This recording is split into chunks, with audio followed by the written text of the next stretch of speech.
And now it's time to welcome Haleh Falandino, who is going to deliver our message entitled The Oneness and Unity of Religions. Haleh is from the Baha'i community, and I imagine we may get a flavor of where you're coming from, and we certainly welcome and are very grateful that you're here.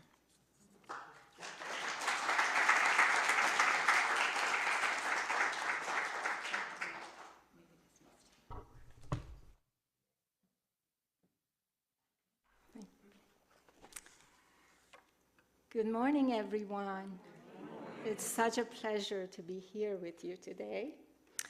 I'd like to thank Reverend Kopko and Reverend Balmer for inviting me and giving me this opportunity to share some of my insights and understanding regarding this topic. This topic is like one of the basic teachings of the Baha'i faith. And some of you may not have heard about the Baha'i faith, so I'll just give a little bit of introduction before I go a little bit deeper into one of its teachings. The Baha'i faith is an independent world religion. It started in 1844, and its prophet founder, Baha'u'llah, taught the oneness of God, the oneness of religion, and the oneness of humankind. Those are three of the core teachings of the Baha'i faith. He also taught some other teachings, such as independent investigation of truth, elimination of all forms of prejudice, the equality of men and women, the harmony of science and religion, the universal education of an auxiliary world language, to help bring down the barriers that keep humankind apart. Baha'u'llah said that the well-being of mankind, its peace and security, are unattainable unless and until its unity has been firmly established. So in order to bring about this unity, we need to practice the teachings of God in our lives, because unity brings about peace. So peace is the outcome of unity. And the mission of Baha'u'llah is to unite humankind.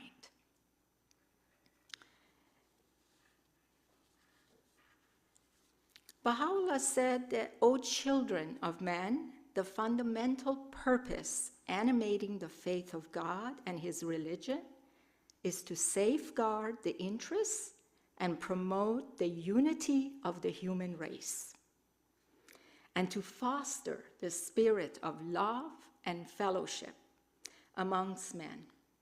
Suffer it not to become a source of dissension and discord, of hate and enmity. Unfortunately, in the history of mankind, we know much blood was shed over religion. And this was due to the different interpretations that the followers of each religion made from the teaching of that central figure, the founder of the faith.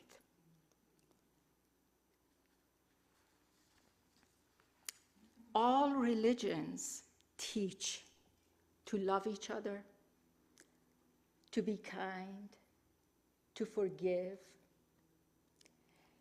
and the golden rule, do unto others as you would have them do unto you. However, sometimes some of the followers of each religion forget this universal teaching. Abdu'l-Baha, the son of Baha'u'llah and the exemplar of his teaching, said, "Religion should unite all hearts and cause wars and disputes to vanish from the face of the earth. Give birth to spirituality and bring life and light to each heart. If religion becomes a cause of dislike, hatred, and division, it is better to be without it. So all independent religions have at least two characteristics in common. Each has a revered central figure and a holy book with common spiritual teachings. However, humanity in general has not seen them related to each other, thinking of them as rivals, competing for the homage of the world, imagining to accept the revelation of one is to deny the revelation of every other, that the founder of their religion is the sole server and revealer of the Word of God, and has a higher station than any founder of any other religion, and interpreted their teachings according to their own limited understanding. So through these misconceptions, people have used religion to divide humanity instead of unite. God always unites. It is man that divides. And I mean man in general, man or woman. So regarding the revelation of the manifestations of God, like Abraham, Moses, Krishna, Zoroaster, Buddha, Christ, Muhammad, the Bab, and Baha'u'llah, the most recent ones who came in the 1800s, Baha'u'llah has said that their revelation may be likened unto the light of the moon that sheddeth its radiance upon the earth. Though every time it appeareth, it revealeth a fresh measure of its brightness. Yet its inherent splendor can never diminish, nor can its light suffer extinction. It is clear and evident, therefore, that any apparent variation in the intensity of their light is not inherent in the light itself, but should rather be attributed to the varying receptivity of an ever-changing humanity. Every prophet whom the Almighty hath purposed to send to the peoples of the earth hath been entrusted with a message and charged to act in a manner that would best meet the requirements of the age in which he appeared. So every time a manifestation of God appears to humanity, he shares a certain measure of the divine knowledge according to our spiritual capacity and understanding. It's very much like parents teaching their children as those children grow older, or teachers teaching their students according to the development of each grade that they go through. So that is how God teaches humanity. Abdu'l-Baha, the son of Baha'u'llah and the exemplar of his teachings, says, God leaves not his children comfortless, but when the darkness of winter overshadows them, then again he sends his messengers with a renewal of the blessed spring. The Sun of Truth appears again on the horizon of the world, shining into the eyes of those who sleep, awakening them to behold the glory of a new dawn. The world of humanity is always changing, and every age has its own needs and problems.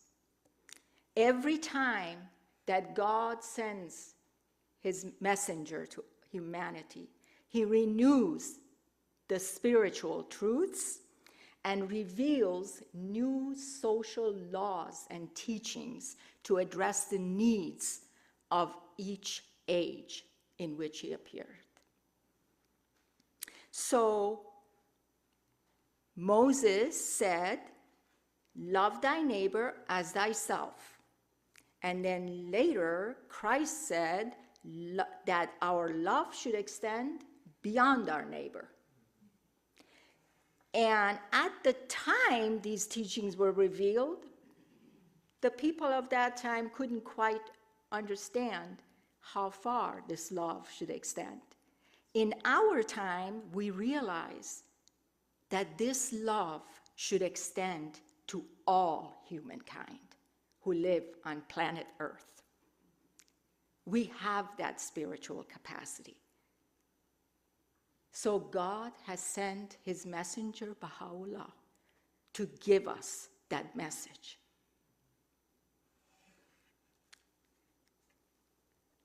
This is why Christ said, I have yet many things to say unto you, but ye cannot bear them now.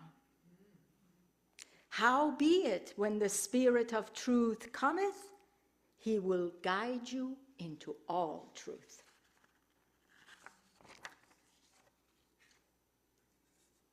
So the manifestations of God reveal social laws and teachings to meet the needs of the age we live in. They are divine physicians who prescribe the remedy for the ills that afflict humanity. Baha'u'llah said, the all-knowing physician hath his finger on the pulse of humankind. He perceiveth the disease and prescribeth in his unerring wisdom the remedy. Every age has its own problem, and every soul its particular aspiration. The remedy the world needeth in its present day afflictions can never be the same as that which a subsequent age may require. Be anxiously concerned with the needs of the age ye live in, and center your deliberations on its exigencies and requirements. For example, Moses, in the time of Moses, he said, an eye for an eye. That's because the people were wandering, his people were wandering in the desert for a very long time.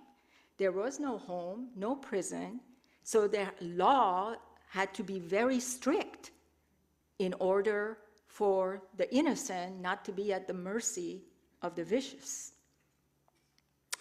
And when Christ came, he said, love your enemies. Do good to them that hate you. The stern law was changed into one of love, mercy, and forgiveness. Muhammad, the prophet founder of Islam, came to a savage and barbaric people who worshipped idols, had no regard for women, buried their baby girls alive in the desert, and killed and stole from each other. So his laws had to be strict. To teach them there is only one God, he broke all their idols and forbid them to worship any images. To protect the women, he said they should be veiled. To keep them from stealing, the punishment was cutting off of the hand. But these laws were good for that time, and they're not applicable at this time. Times have changed, so laws must change too. And God is the all-merciful and changes those laws as humanity grows and their spiritual capacity increases. So Baha'u'llah has revealed many new laws. Some of them, like the laws of prayer and fasting, have been binding from the start, while others are progressively made applicable by the Universal House of Justice, which is the international governing body of the Baha'i faith. In the past, the station of a manifestation of God was not quite clear to the followers of each religion. Some worshiped the founder of their religion as God, and others regarded him as the prophet of God, and yet others regarded them as inspired men. In this age, Baha'u'llah has explained the true meaning of their station. He said, "The door of the knowledge of the ancient being has ever been and will continue forever to be closed in the face of men. No man's understanding shall ever gain access unto his holy court. As a token of his mercy, however, and as a proof of his loving kindness, he hath manifested unto man the day stars of his divine guidance, the symbols of his divine unity, and hath ordained the knowledge of these sanctified beings to be identical with the knowledge of his own self." So Baha'u'llah is teaching that the essence of God is unknowable, that the human mind can never comprehend the essence of God. But in order for him to let us know that he loves us and he created us out of love, he always sends us guidance through his chosen ones. And he renews the spiritual truths, and he gives us social teachings for the time we live in. And when we put these social teachings into practice and we follow the spiritual truths, we don't have to worry about war. We can be united.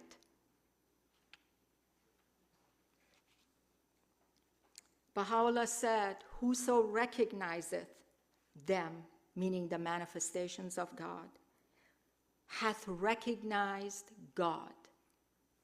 Whoso hearkeneth to their call hath hearkened to the voice of call. And whoso testifieth to the truth of their revelation hath testified to the truth of God himself." These manifestations of God have a twofold station, the divine and the human. Sometimes they speak in their divine station as the voice of God, and other times in the human station. In their divine station, they are all one, and their message is one. This is what is meant by the oneness of God and oneness of religion. Baha'u'llah described this oneness or unity in these words: "If thou wilt observe with discriminating eyes, thou wilt behold them all abiding in the same tabernacle, soaring in the same heaven, seated upon the same throne, uttering the same speech, and proclaiming the same faith. Beware, O believers, in the unity of God, lest ye be tempted to make any distinction between the manifestations of God, or to discriminate against the signs that have accompanied and proclaimed their revelation. This indeed is the true meaning of unity."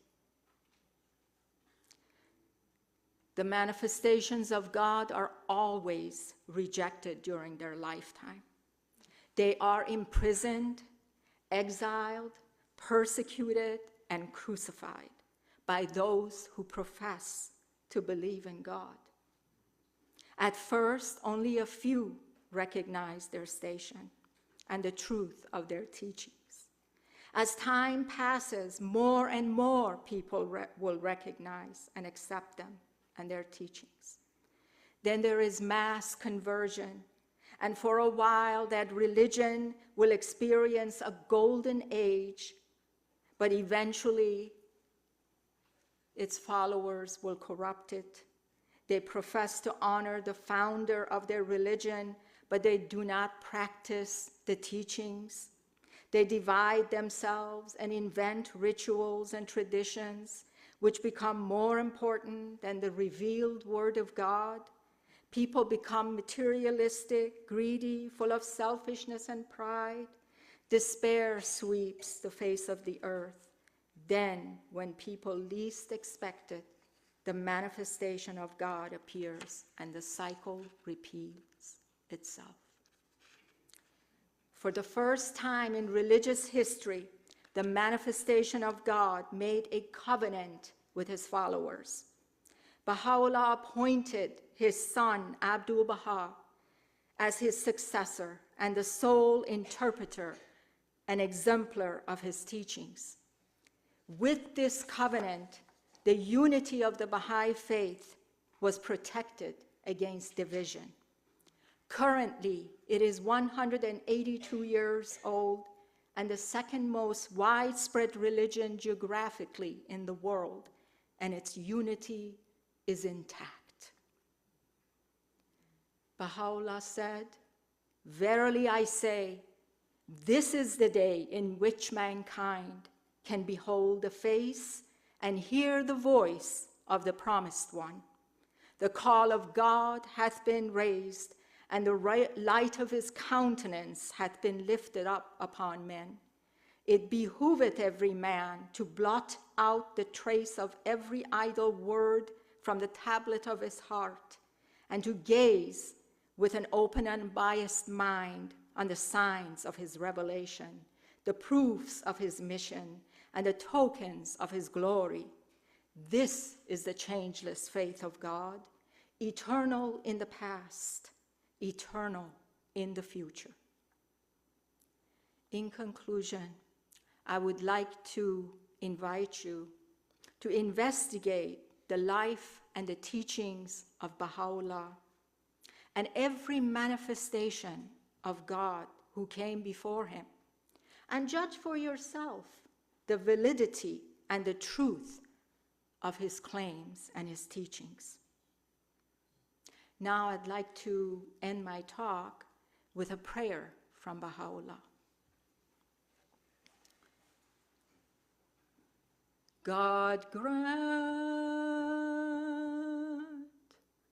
that the light of unity may envelop the whole earth, and that the seal, the kingdom is God's, may be stamped upon the brow of all its peoples.